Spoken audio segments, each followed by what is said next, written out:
Minatorët e fabrikës së bakrit në Spaç të Mirditës kanë nisur një revoltë ndaj kompanisë Tet Albania, duke kërkuar përmirësim të kushteve të punës. Rreth 70 punëtorë të kësaj miniere, të grumbulluar në hyrje të objektit, kanë kërkuar kushte dhe rritje pagash. Për të shmangur tensionet e punojësve me përfaqësuesit e kompanisë, janë detyruar edhe ndërhyrja e forcave. Minatorët thanë se prej muajsh kanë ngritur shqetësimet për mungesën e sigurisë në galeri dhe për paga që nuk paguhen me vështirësitë e punës që kryejnë. Ata paralajmërojnë se protestat do të vijojnë derisa kërkesat e tyre të merren parasysh.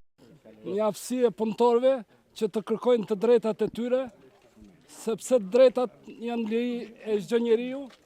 Punëtori, minatori është forca kryesore e punës së punëdhënësit.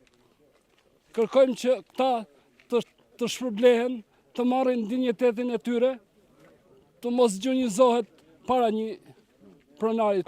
13 tetor, kemi dalë në protest për djesën tonë, për pagën, për vështirësitë, që na kanë mohu këta. Të drejtojë mundësisht në va. Problemi është që mund drejtën e brigadierit, punëtorit, gjitha korruptu fare këta.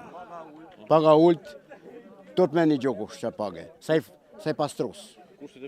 Kushtet e punës me plona 2 maska përballohen dot. Në ata 20% mbrojnë. A do vazhdoni qëndrojnë këto? Do të qëndrojmë këto, se besa Mirdis, sa besa madhe, dy më të bërë është Mirdis. Ma në fund të të bëjmë besën e gurit, ta tikim punë vetën në punëtojnë. Unë jam Përbajmë Simoni, jam punëtori kompanisë Tet Albania, unë jam themeluesi e organizatori që në fillim si kam fillu këtu, unë jam maj pari në gjithë 7 punëtorë. Edhe na ka shgënjur me rrogat, me të tana.